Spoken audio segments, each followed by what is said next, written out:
What is going on, guys? How are y'all doing? Y'all doing good today? I'm good. It's about 3 o'clock, 3:30. It's about 3:30 on today, man. Um, I've been waiting some time. I shot this video a couple of times, man. Talking about this, but I never really felt like it was the right time to upload it, or never felt as confident to talk about it. But I feel like it's more the time now than ever to talk about it. You know, a lot of people always asking me, to talk about it.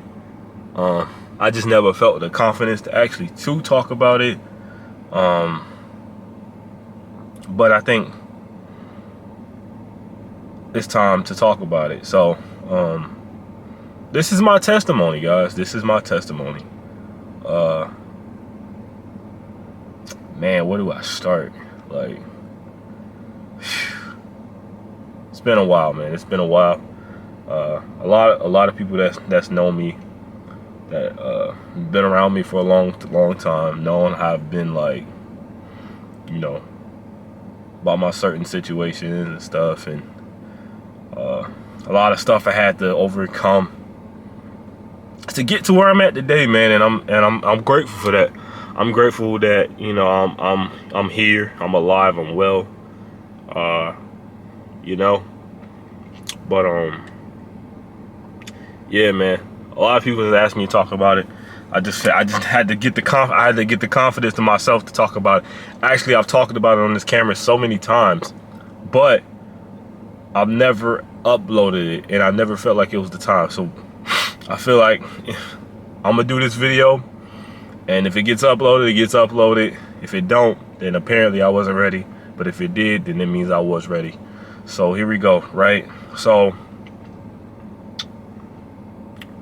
the numbers that stick out to me, the number that sticked out to me is 42518, right? 42518. I was working at a factory that's, under new management, under a new company now. One of my supervisors called me to go help to do a job that I wasn't certified for. Cleaning out some starch out of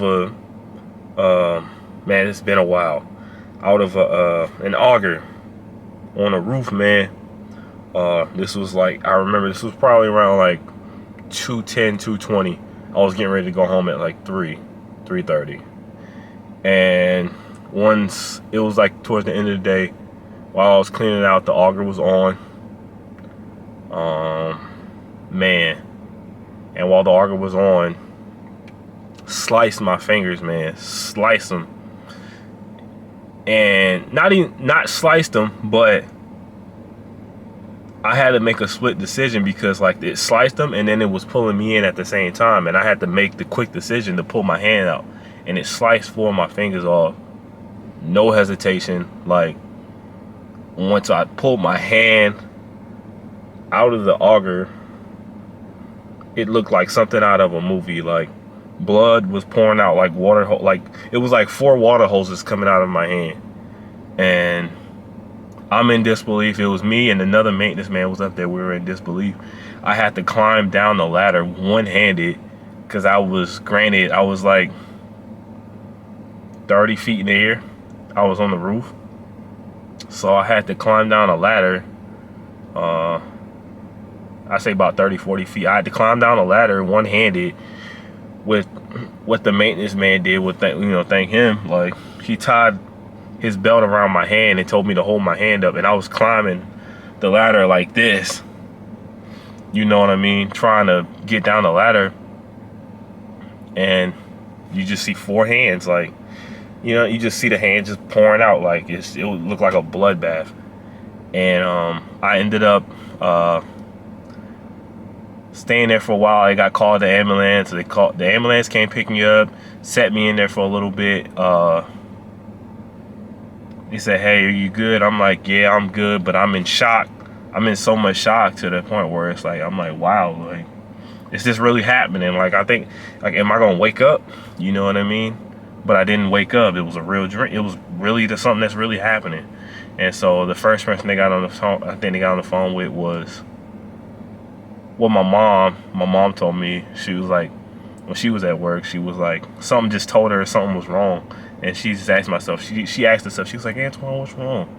And sure enough, it was something was wrong. And then the first person that showed up, I think, was either my Aunt Doris, or was it was, I think it was my Aunt Doris that showed up. It was the first family member I saw in the ambulance, because they had me outside for a little bit, and then, you know what I mean? Because everybody around, like, all employees were freaking out, bro. Everybody like, Antoine, it's gonna be okay. It's gonna, and then like, what's his name, man? I can't remember his name. I think his name was Alex, bro. He was just like freaking out like crazy. He was like, bro, I need to get something, bro. I'm like, bro, just give me a water, bro. I'm good. Like, I was probably the most calm person, but it's like everybody around me was just like in shock, because it's something like you don't really see. And so, like, you feel me? They bring me in the ambulance. Somehow they managed to get the fingers out of the machine. I don't know how they got them, and they were still intact, but they got them. So they were like, the people in the ambulance, they was like, hey, where should we take them? They was like, we're not taking them to Toomey. If you know, you know. They said, all right, so we're either going to send him to either Charleston or Augusta Burn Center. And they said, so we're going to end up sending them to Augusta, to the burn center. And so they take me about like 2 miles up to an empty field. Now I'm thankful for the emergency services and stuff. It's just the fact that I got charged like $500 just to even get thrown. But you know what? I don't even care about that. I'm just glad I'm alive. So thank them for that. And that is nobody, you know what? None of that. So I get taken to this empty field where they have air transportation to take me to the Augusta Burn Center. And before I leave, both my parents show up, because at the time my dad works, I think he was working down the street, and my mom worked for the county, and they both came at the same time. They was like, hey, man. It's like, I was like, no, like, I was like in shock, like, but I'm thinking, like, not gonna lie, I thought I was gonna die, but I think that was just a lot of it just got me shot with morphine. So, you know, I'm like, hey, I got, my fingers cut off. I was like, it's gonna be all right, son. And then I get airlifted, right? And this is the first time I've ever flown. This is the first and only time I've ever flown, was through a helicopter, getting transported to a hospital in a dire situation. And I'm looking down and I'm just like, golly, bro. Like, so this is what life is about. Like, I'm looking down, man, just looking at the little trees, and I'm like, man, like, I mean, at least I'm flying, but like, I hate that I'm flying at this time. You know what I mean? So we get to the hospital, we get to Augusta Burn Center, and when I get to the Augusta Burn Center, when I walk in there, I mean, everybody is on alert, and everybody's looking at me. I'm like, oh my God. Like, I'm so freaked out. They're like, it's gonna be all right. Now I'm starting to freak out, because it's like, they're like, everything's gonna be all right. You know, you're young, you'll get to. I'm like, oh no. And so we get there. The guy, you know, they're talking to me about like everything that's happening and stuff, and they're like, and then the surgeon comes in. I want to say his name was, it was two surgeons. It was one, a Russian guy, and then it was Dr. Collins.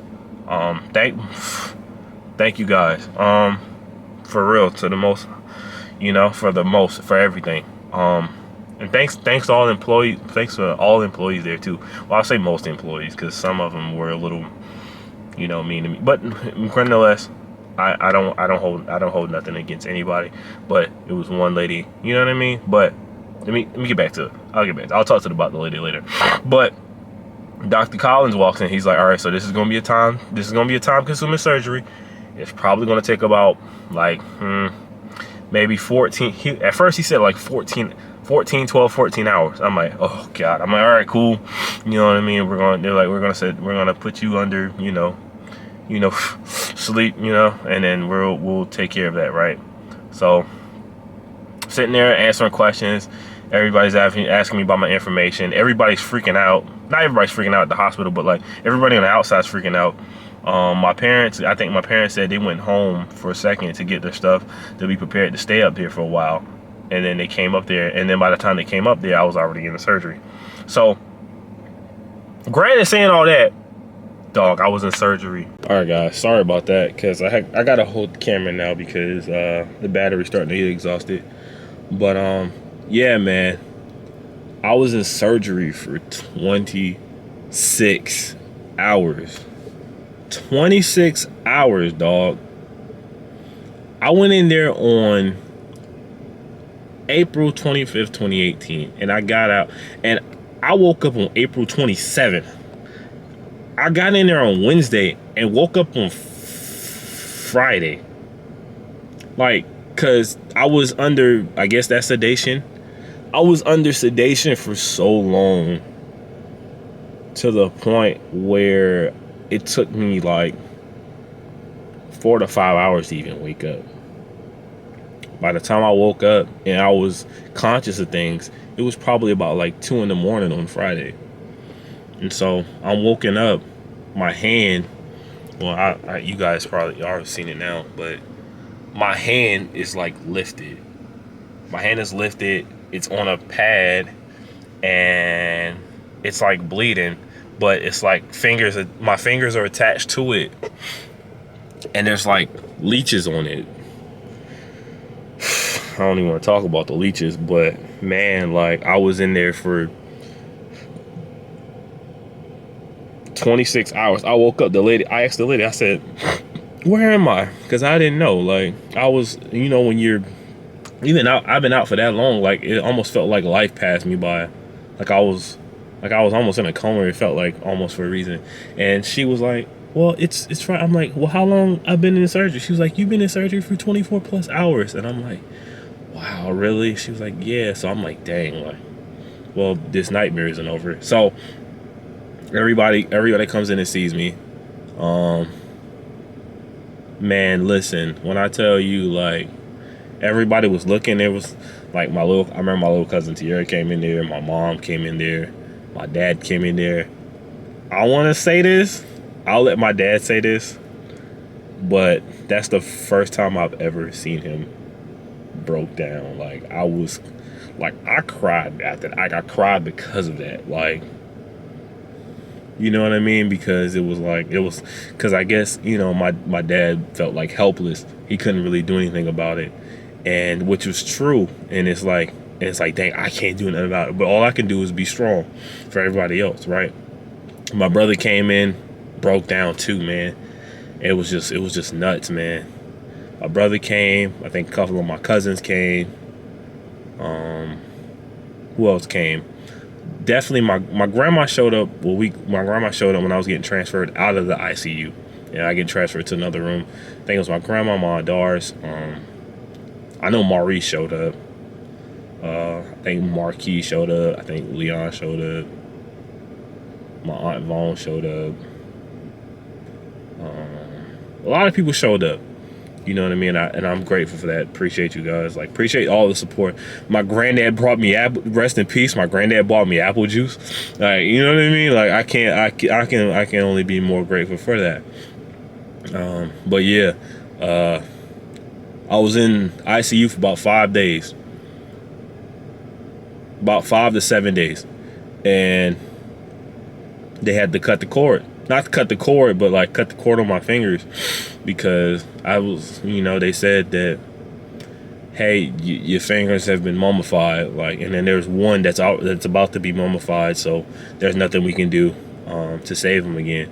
And I broke down crying in front of my mom, man. Like, I thought my life was over. Like, well, at first I thought my life was over because it was like, well, how am I going to be able to do certain things? Like, how would I be able to, like,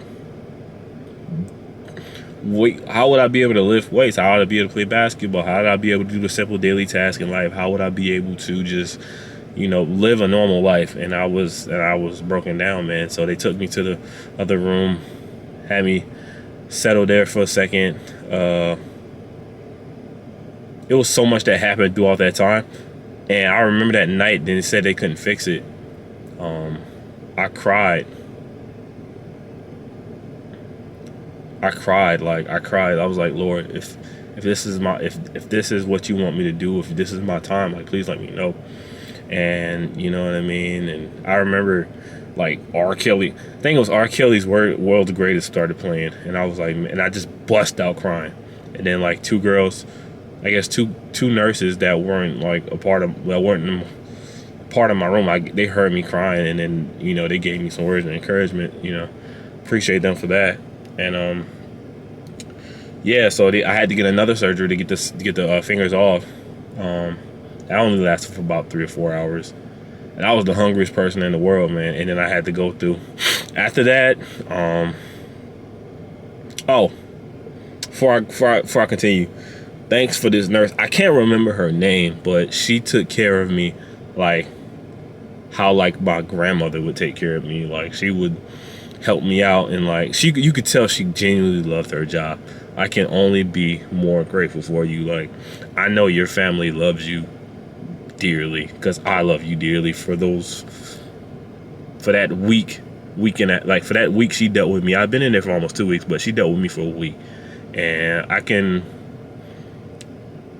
only wish nothing but greatness and prosperity in her life, man, because, you know, she took care of me like one of her own children or one of her own grandchildren, and I can only be more grateful for that. And so, yeah, man, they got another surgery. I had another surgery. I think I stayed in there for another extra 3 days.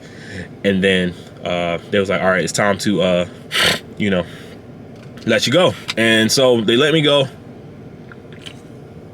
Sat in the house for about a couple of months. Granted, even though, like, I've been on bed rest for 2 weeks, even though something happened to my hand and I was still in shock, I could barely walk. It was crazy because, one, I was being given so much pills at the time, like so much pain medicine, and I would get stopped up and I couldn't eat, and I lost like 20, 30 pounds. I lost 30 pounds and I could not walk. So I'm grateful for my parents for even mostly, and my dad especially, because like he would be like, all right, son, like, but that's what family does. Like, I've always, you know, my dad needs something, I've always helped him, and he's always helped me, you know. Same thing with my mom. He'd be like, all right, son, like, you need help washing, you need help with this, you need help, all right, can you do this, can you do that? I'm like, all right. Some stuff I couldn't do on my own, and I couldn't. So those first couple months, man, I couldn't sleep. I couldn't get a good night's rest. I would probably sleep at the most like an hour at night, and it would be terrible. Like, a consistent hour of sleep in the past couple of months is not. I wish that on nobody, because like I would have nightmares about that situation over and over and over again. So, and granted, went to physical therapy. After all that, went to physical therapy. Thankful for everybody at Something Physical Therapy. They know me. Hi, y'all. The occupational side, they took care of me like no other. My nurse, for the most part, was Hattie, but I still remember Gretchen. I still remember Missy. Still remember Miss Megan. Who else? What's her name? Blonde hair. Oh God, she's gonna kill me for this one, cause she's from Florence. I remember her. If you see this, thank you too. And it's I want to say it's a couple more other people. Okay, the point guard too of the whole. I call it a point guard, Tammy, and then the other ladies too, that worked at the front, like. You know, all you guys, thank you guys. They kind of gave me my confidence back, just getting back to normalcy and trying to, you know, I had stitches in my hand. They took my stitches out or whatever, stitches or staples. I think I had stitches, but yeah, they took them out. They helped me to, you know what I mean? They got me back to my function. They got me back straight. Next thing you know, man, I'm back working out. Like, I'm doing whatever I can to like stay active with my hand. I was like playing basketball, shooting with my right hand, and then I got to the point where it got my sensitivity right. I said I was gonna work my butt. I was gonna work my butt off to I could not be denied, and I was gonna live a normal life. And I'm living a normal life now because of that, man. I'm like, I can only but be more grateful because like that taught me more than it. That taught me more than anything else in life is that don't let nothing stop you.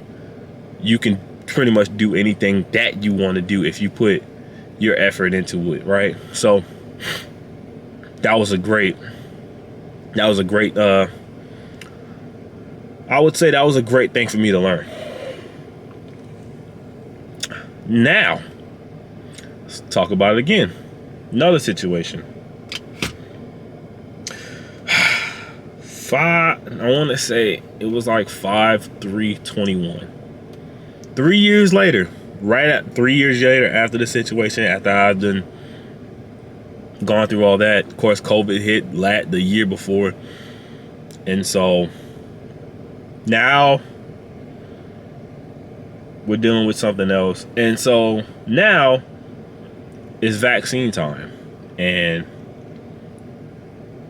I know I have both my vaccines. I'm vaccinated, whatever. I have 2 of them. I mean, because I think you can get like 3 or 4 or whatever, but I got 2. The first time it wasn't that bad. The second time, because I think they said it's like a 1 in 1 million chance that you could get like bad functions from a vaccine, whatever. So I was like, okay, but you know, I'm the person that I'm always been the safe person. Now, granted, okay, so after I've gotten, this is not a medicine video too, by the way. This is just a testimony. So after I've gotten my second vaccine, because I was like the most healthiest person in the world. At least that's what I thought. And so I want to say that first or second week, I had started getting migraines. I've never had migraines ever in my life. This is the first time I've ever experienced something of a migraine. Like I might have had like bad headaches, but I've never had a migraine before. Like I had a migraine all the way like to my left. It was to the point where it was so bad that I was home alone and I was on the ground and I had to call EMS again. And I had to pay that extra $500, of course, for the medical bills. Granted, medical bills is always a lot. Like I still have medical bills to this day. But yeah, had to go to the hospital for that. They gave me some medicine. Went back home. Right, dealt with migraines for like a couple weeks, and then I remember it like it was yesterday. Like it was. I can't remember the date specifically, but it was the week before Memorial Weekend. I remember Tuesday, I went to go work out. I felt like this weird strain in my left leg. And I'm doing hip thrusts, and I'm like, ooh, okay, my leg hurts. Like, I'm like, I don't feel too well. All right, so I'm gonna go to the doctor. Like, I said all right, I'm gonna go home and rest a little bit, right? So I go home, it's still hurting, right? Didn't think nothing of it. I'm thinking like, okay, it might go away pretty soon, right? Like 5 o'clock in the evening, because it happened at like 11 a.m. 5 o'clock in the evening. Now I'm laying down on the floor, trying to like, you know what I'm saying? I'm thinking like I got some fluid built up in my leg or something. I'm laying on the floor. I'm like, oh my goodness, like I'm using heat, I'm using ice, like I'm using my Theragun, I'm using everything. And so do all that, nothing still happens. And I'm like, I I can barely, like now I'm to the point where I can barely walk to my bed. I'm like, all right, I'm gonna go to my bed. I wake up in the morning. If nothing happens, I want to go to the doctor, right? So I wake up in the morning. Now I can barely walk, and I'm like, oh no, like I can barely put weight on my left leg. So I'm like, dang. I'm like, maybe I should wait. I'm thinking like, well, maybe I should wait because you never know. And then I was like, you know what? Never mind. I said, hey, I had to ask my dad. I was like, hey, can you just take me to Colonial, you know what I mean? So I go to the little the emergency part, not the emergency part, but the like where they take care of you right away, whatever. And so I'm thinking it's just some fluid probably. I probably just had to get some medicine or anything. So I go in there. And the lady says, all right, so we're checking your vitals and stuff. Everything looks good. But what we're going to do is we just want to check, like, okay, so what's going on with your leg? I'm like, yeah, it's super swollen, by the way. It's super swollen. I'm like, every time I touch my veins, it's like gets white. And so I'm like, okay. She was like, okay, we're just gonna run a quick blood test on you just to see what it is, and then we'll come back from you, right? So the lady does that, right? And then after that, the main lady comes in, right? The main lady comes in and she's like, because I guess she saw my reports or whatever. The main lady comes in and she says, I can't remember what she did in particular, but she said, Antoine, do you have people here with you? And I'm like, yeah, I have my dad with me. She was like, well, we're gonna check it, make sure. And then she was like, where's your? Because I told her my dad was here. He was like, we're gonna talk to your dad, but we think you may possibly have a clot. And I'm like, a clot? I'm like, a clot, like a blood clot. And I'm like, shh. All right.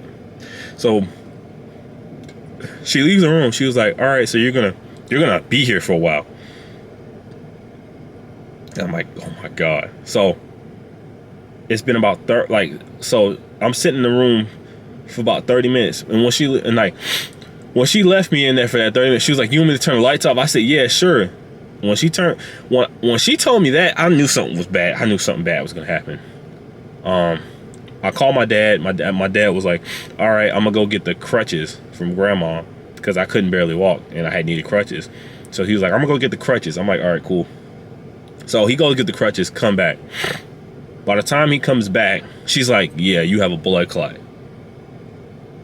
I'm like, what? Yeah, you have clots in your leg.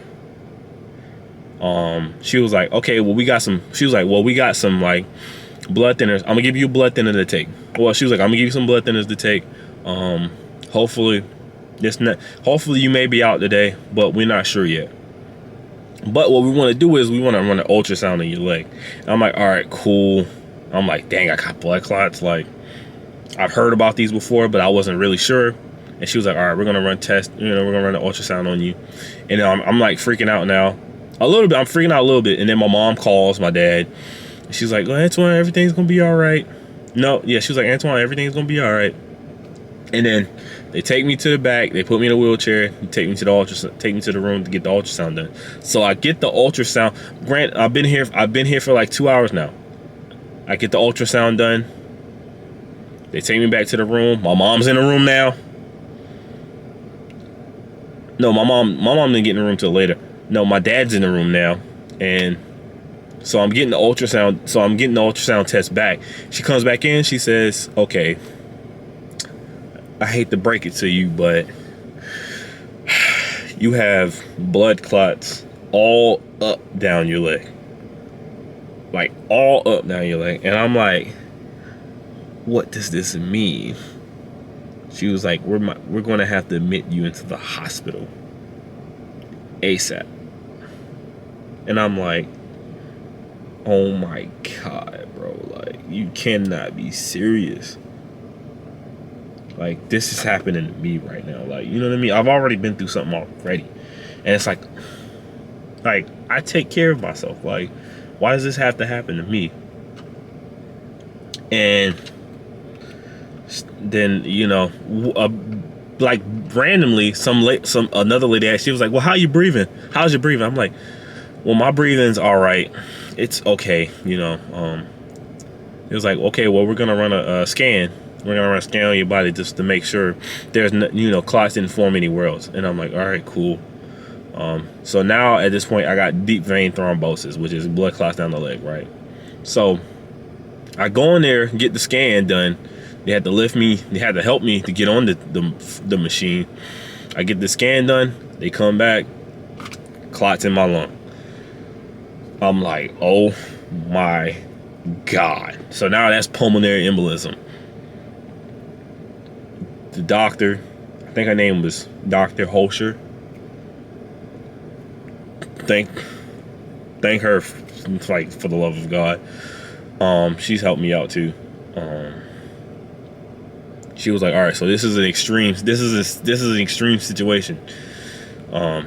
Like, she could see in my face, like I was like down. Like, if you thought I was down, I was down. I was like down and out, because I had my life flashing before my eyes. Like, I'm sitting there crying. Like, I'm like, okay, is this it? Like, you know what I mean? She was like, granted, I'm glad you came as early as you did, because if you didn't come at the time that you didn't come, then there's no telling that what could have happened. And I'm like, all right, cool. Like, I'm still sad. Like, now I go back in there, now my mom's in there, and then she's just I'm trying not to cry. Like, she's like, all right, it's gonna be okay. It's just another obstacle that we've got to get through. Shout out to my mom too, because she's a 3-time breast cancer survivor. So if anybody that knows situations, she would. And then, like, I think 2011, my dad had broken ribs. So, you know, we've all had our situations. But my mom definitely had her situation, because she survived. She had to go through chemotherapy 3 times. I can only imagine. But granted, she was like, all right, this is gonna be nothing we can get through. My eyes is like crying, bro. Like, I'm like, well, what am I supposed to do? Like, there's nothing I can do. So she was like, all right. They had the ambulance. Well, at first they was gonna get the ambulance to come get me, and then they said, well, you know what? We'll admit you to Toomey. She was like, originally I didn't want to admit you to Toomey, but and I did, but at the same time, like, I don't want to send you to Columbia, because the more you could drive off, the more the clots could spread, and it possibly could get to your heart, and then your heart could stop. And I'm like, man, sheesh, bro. Like, like, you know what I mean? Like why? Like, I'm like, because at this point, I'm just like, Lord, if you're gonna take me now. I had to ask that question. Like, if you're gonna take me, take me now. Like, for real. So my dad drops me off. My dad takes me to the hospital, and right down the street to me. Because she was like, I noticed the guy that does procedures there, Dr. Naylor, he's pretty good. So I'll let you go. All right, guys. So I'm gonna go ahead and finish out with this camera, because the other camera apparently isn't letting me be great, or is not letting me finish this story. But I'm gonna go ahead and finish it anyway. Let me turn the car on real quick so I can get some air going. But like I said, what was I at? Dr. Naylor. So Dr. Naylor, Miss Dr. Holscher, she was like, I'm gonna refer you to Dr. Naylor, because she knows him pretty well, and he's good at doing these procedures. Granted, this is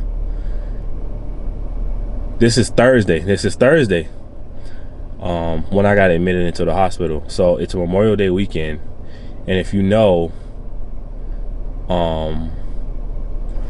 all of the nurses, all of the surgeons, all of the doctors are on vacation. So I had to sit in the hospital for a whole weekend until Monday, with no type of direction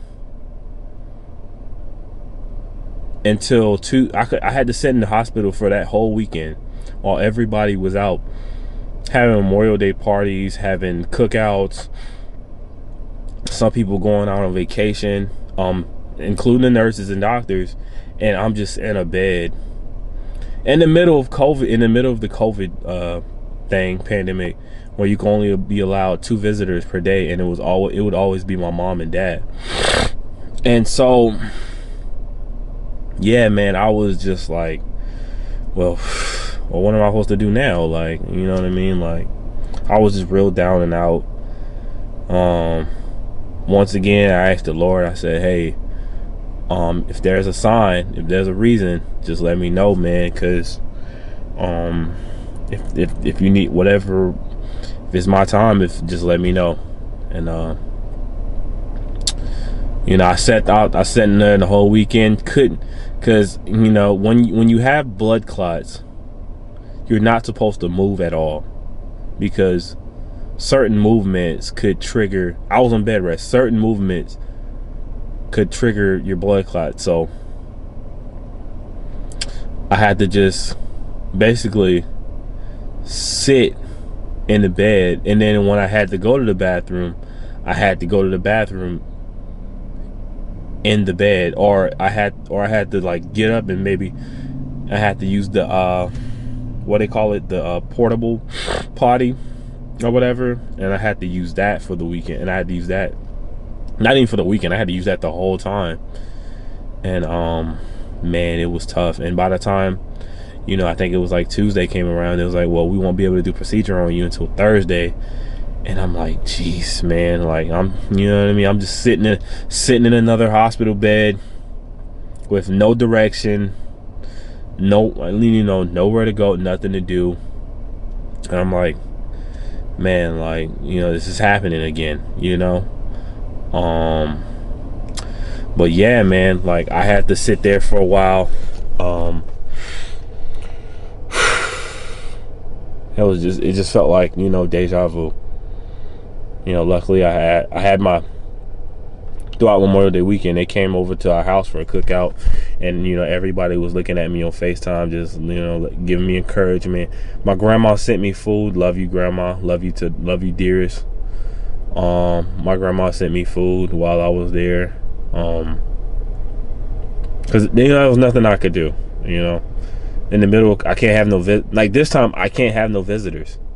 It's in the middle of COVID, and that sucked, man, because you need people around you.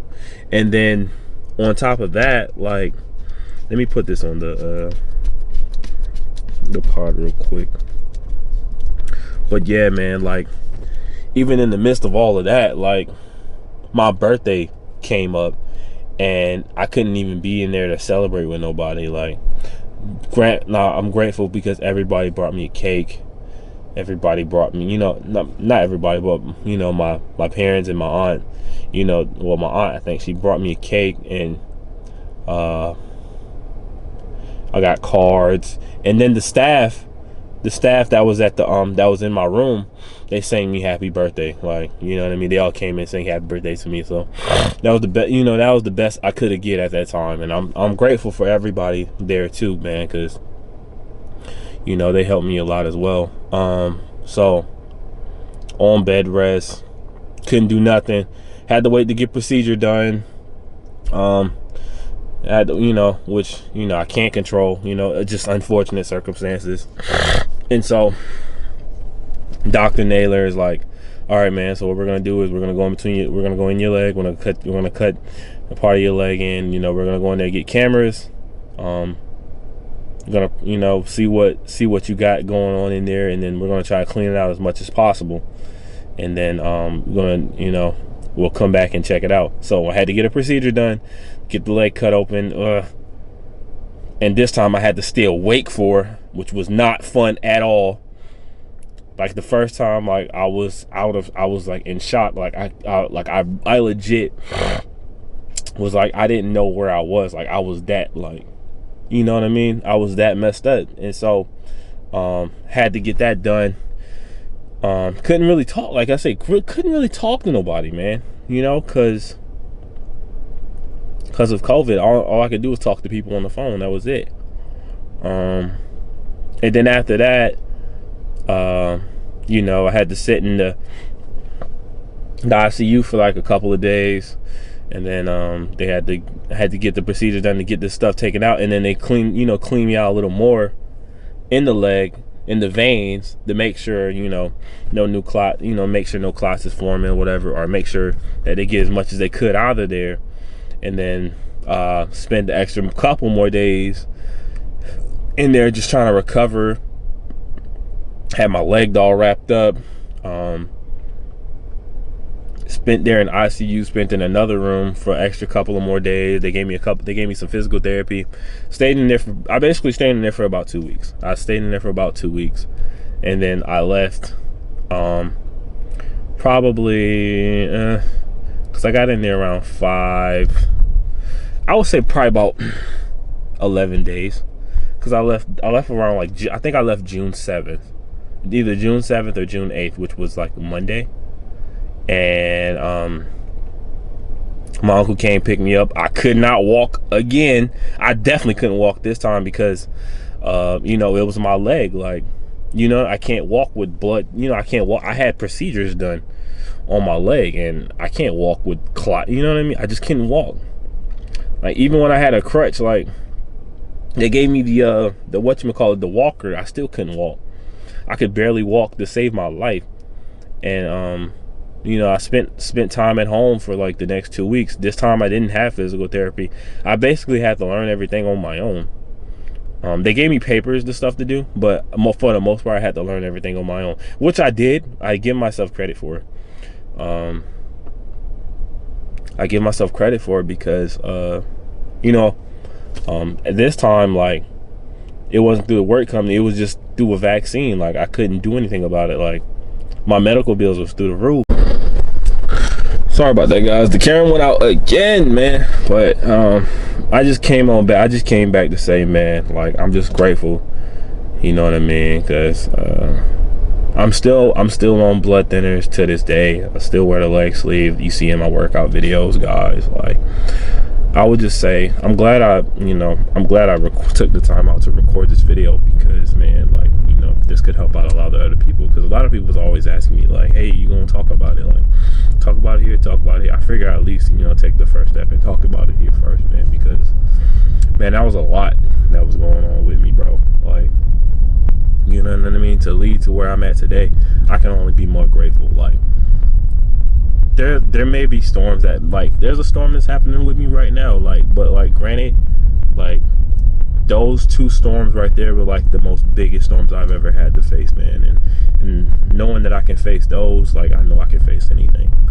So, guys, I appreciate you. Like, heck, somebody that's probably watching this that might be on bed rest now, or might be going through their certain situation that could probably could be helpful from this, man. You know, hearing me talk about it the way I talk about it, you know, they'll probably look at it and be like, hey, this will be nothing. If he can go through it, then I can go through it. You know what I mean? That's my whole purpose in life, is just helping people, man. And I'm glad, you know, I can do that just by me talking about this, you know, because, like, you know, it can help somebody, and I'm grateful for that. If it helps somebody, which I know it will, you got this. Like, no problem, no matter what. Like, you got it, bro, or you got it, sis, or whoever it is. You know what I mean? So appreciate you guys for listening to this. Yeah, man, 2018, 2021 are like 2 of the most important years of my life, man, because it showed me resilient. Those years I showed resiliency, and, you know, stuck to it, kept the process going, and weathered the storm, and then survived the storm, and became a big rainbow out of it.